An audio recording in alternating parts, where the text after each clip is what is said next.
Hey guys, Uncle Four Eyes here, and yeah, we're doing this. We're talking about this. I mean, not about any of the other bullshit, but just the person who made these comics and what they meant to me. So I'm not going to get into any of the drama because that's not relevant here on my channel. But uh, I feel like it's needed to be at least said about the fact that like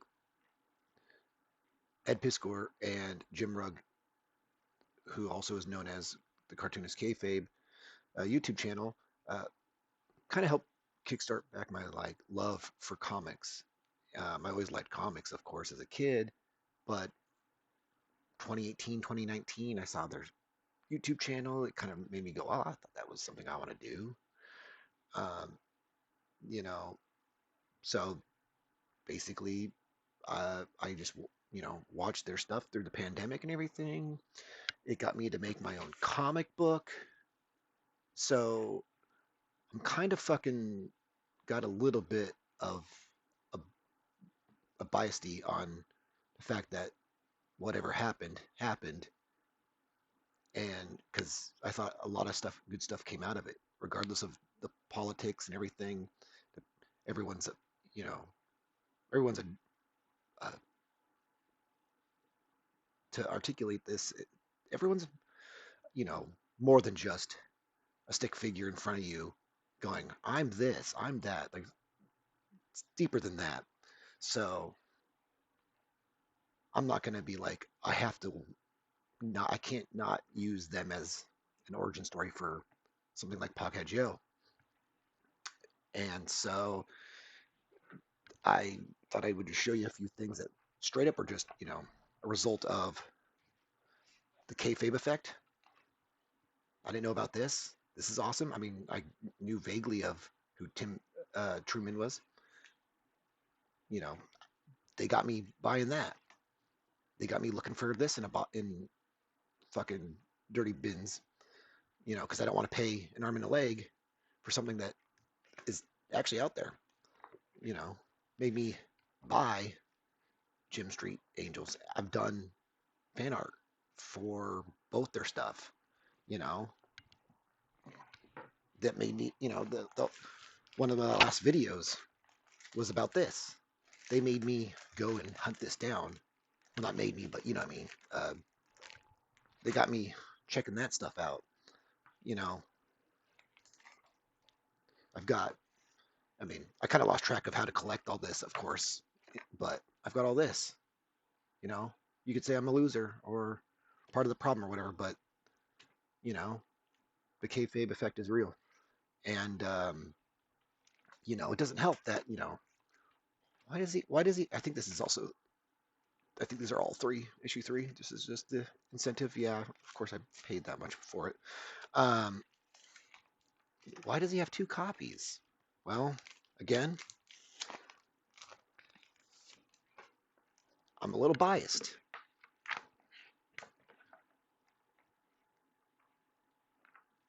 Where's it at? I wonder who's that. Huh. This is my first published piece of work in a like a mainstream comic book. Of course I'm going to be a little bit biased. So to hear what went down and everything kind of pisses me off, to say the least. Now, again, I wasn't even sure if I wanted to come back to YouTube, to be honest. It's one of those conversations, guys. Uh, this was, something that I wanted to do that was fun and enjoyable.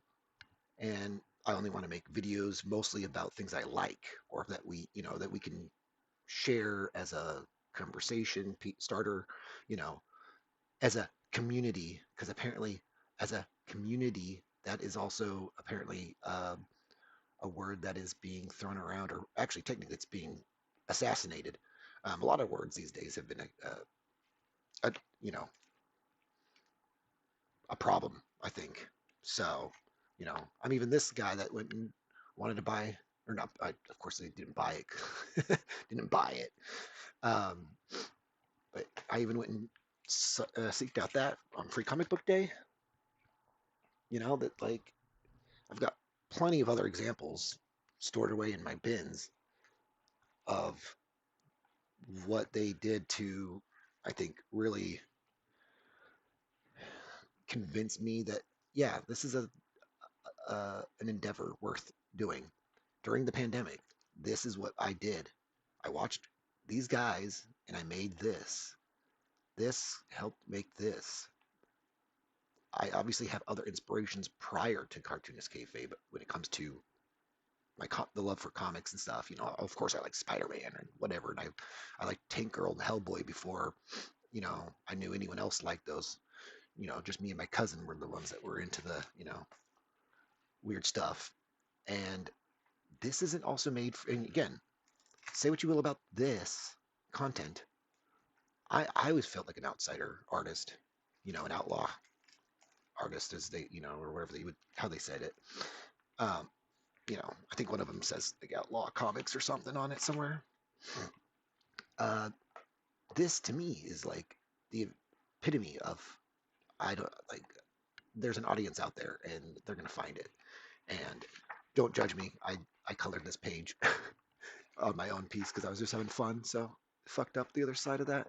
But this was kind of a fun little thing. Like there's a really shitty example of what a colored version of this would look like if I had the time to color it. Because like just coloring that one page took me longer than I'd like to when it comes to that.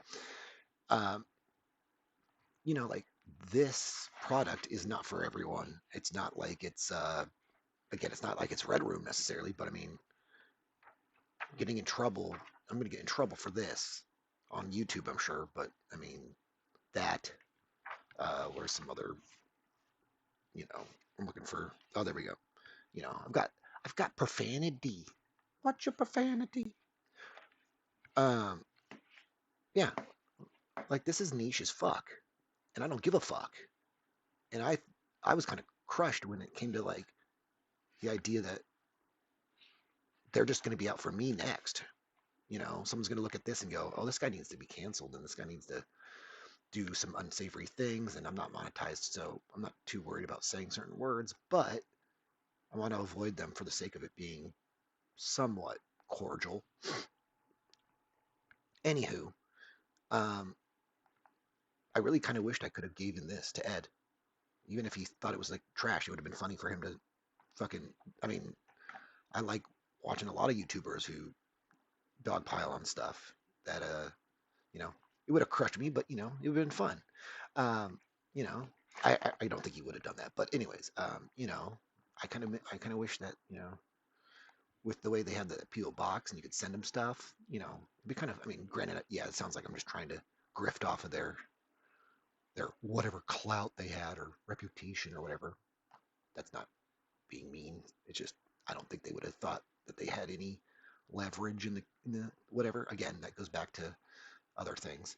Um, but yeah, this video was just me trying to grasp even if I wanted to fucking be an artist anymore. Like that's how fucked up this world is sometimes. Not just a YouTuber, but like an artist. And then I was like, you know what? I still want to be an artist, but maybe I don't want to do YouTube. Like fuck being in the spotlight. Like I'm an artist first, and like whatever the other things are second.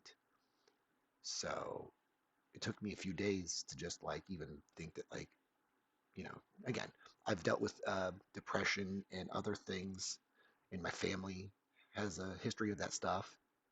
I'm not saying that has anything to do with Ed, but I mean, in the context of it being something that hit home, um, the the things that I was seeing and feeling kind of just reminded me, and when you remind yourself of like, trauma and you get PTSD or whatever, you kind of feel like, well, what what's it all worth, you know?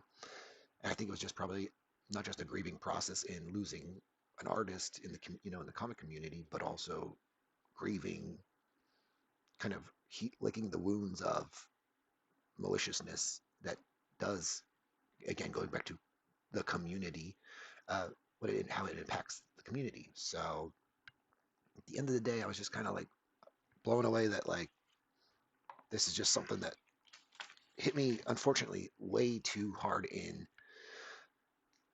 impacted me in a way that I thought, well, I could just move past it or whatever, but no.